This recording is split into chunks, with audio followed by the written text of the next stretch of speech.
හැමෝටම ඉතා සුබ දවසක් ප්‍රාර්ථනා කරනවා. කාන්තාවකට ගෙදරම ඉඳන් කරන්න පුළුවන් ස්වරකී අවස්ථාවක් තමයි රබර් සෙරප්පු ඩිසයින් කිරීම කියලා කියන්නේ. ඔයා ලංකාවේ කොහේ හිටියත් අමුද්‍රව්‍ය ඕගොල්ලන්ගේ නිවසටම ගෙන්න ගන්න පුළුවන්.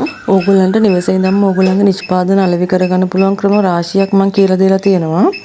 මම ඒකට වීඩියෝ එකක් දාලා තියෙනවා පොඩ්ඩක් බලන්න වැඩි විකුණුම් ප්‍රමාණයකට යන්නේ කොහොමද කියලා.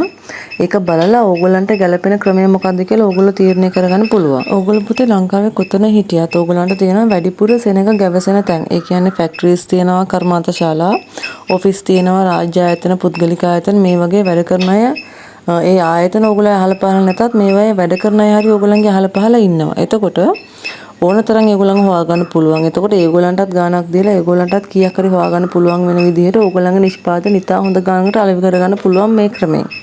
මේ පාඨමාලාවේදී පුතේ කියලා දීලා තියෙනවා මුලින් ඉඳලම ඕන කෙනෙක්ට තේරුම් ගන්න පුළුවන් වෙන විදිහට කොහොමද රබර් සිරප්පු දෙකක් ඩිසයින් කරන්නේ, අවශ්‍ය අමුද්‍රව්‍ය මොනවද, මූලික අමුද්‍රව්‍ය වල ඉඳලා සංකීර්ණ අමුද්‍රව්‍ය වෙනකම් කියලා දීලා තියෙනවා. පෙන්නලා මේක කොහොමද කරන්නේ කියලා.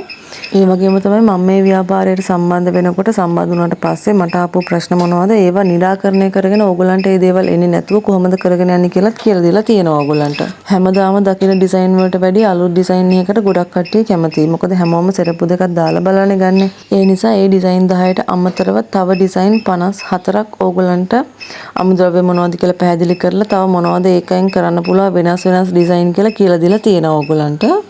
ඉතින් මේ හැම දැනුමක්ම ඕගොල්ලන්ට පුංචි රුපියල් 2000කින් තමයි ලබා දීලා තියෙන්නේ. ඒ වගේම තමයි අපි කෝස් එකේදී කරන සෙරප්පු ඩිසයින් 10 ඕගොල්ලන්ට අත්හදා බලන්න පුළුවන් වෙන විදිහට ලොකු ඩිස්කවුන්ට් එකක් එක්ක පැකේජ් එකක් විදිහට ඕගොල්ලන්ට ගන්න හඳුන්වලා දීලා තියෙනවා. ඒ ඩිසයින් 10 අරගෙන තමයි ගොඩක් කට්ටිය මෙතන මේ ඩිසයින් හදලා තියෙන්නේ. මීට අමතරව මේ කෝස් එකේදී ඕගොල්ලන්ට ස්ලිපර්ස් වල සයිස් chart එක හදාගන්නේ කොහොමද? ඒ කියන්නේ අපි normally ලංකාවේ කට්ටිය 5 6 7 8 කියලා සයිස් වලින් භාවිතා කරනවා. එහෙම නැත්නම් සමහර කට්ටිය කියනවා 35 36 37 සමහරව 40 ගණනුත් කියනවා. එතකොට කොහොමද අපි සයිස් එක හොයාගන්නේ? හැම දෙයක්ම මම මේ පාඨමාලාවේදී ඕගොල්ලන්ට කියලා දෙනවා. තවත් දෙයක් තමයි මිල තීරණය කරන්නේ කොහොමද? ගොඩක් කට්ටියට අමාරුයි කොහොමද අපි කරන නිෂ්පාදනය හරියට මිල තීරණය කරන්නේ, ලාභයක් එකතු කරන්නේ කියන එක. ඒ වගේම තමයි ක්වොලිටි එකට නිෂ්පාදනයක් වෙළඳපොළට ඉදිරිපත් කරන්නේ කොහොමද කියලාත් මම මේකෙදි කියලා දෙනවා. ඉතින් අපි කෝස් එකේ මුලින් ඉඳලම වෙන වැරදි හදාගෙන වෙන වැරදි පෙන්නලා. එතකොට ඒ තව කෙනෙක්ගේ වැරද්දක් පෙන්නකොට ආයි තව කෙනෙක්ගේ වැරද්ද කරන්නේ නැහැ. ඒ හන්දා මේ විදිහට හැම දෙයක්ම හදාගෙන කෝස් එකේ ඉස්සරහට ගිහිලා තියෙනවා. ඉතින් ඔයාලත් මේ අවස්ථාව මඟ හැරගන්නතෝ පුළුවන් නම් සම්බන්ධ වෙන්න. මේ ව්‍යාපාරයට සම්බන්ධ වෙන්න කැමති නම් රුපියල් 2000ක් වගේ පොඩි මුදලකින් පටන් ගන්න පුළුවන්. සියලුම දැනුම ලබා ගන්න පුළුවන්. සම්බන්ධ වෙන්න කැමති කෙනෙක් ඉන්නවා නම් මගේ WhatsApp නම්බර් එක තියෙනවා. කලින් වීඩියෝ එකෙත් පෙන්වනවා, ඩිස්ක්‍රිප්ෂන් එකෙත් මම දාන්නම්. ඒකට WhatsApp මැසේජ් එකක් දාන්න මම අවශ්‍ය හැම විස්තරයක්ම ඕගොල්ලන්ට දෙන්නම්. ඉතින් පුතේ තමුන්ගෙම කියලා ව්‍යාපාරයකින් දිනු වෙන කැමති කට්ටිය ඉන්නවනම් අදම පටන් ගන්න. පොඩියට පටන් ගන්න. එතකොට ඕගොල්ලන්ට අඩියෙන් අඩිය දිනු වෙන්න පුළුවන්, ටික ටික ලොකු කරගන්න පුළුවන්.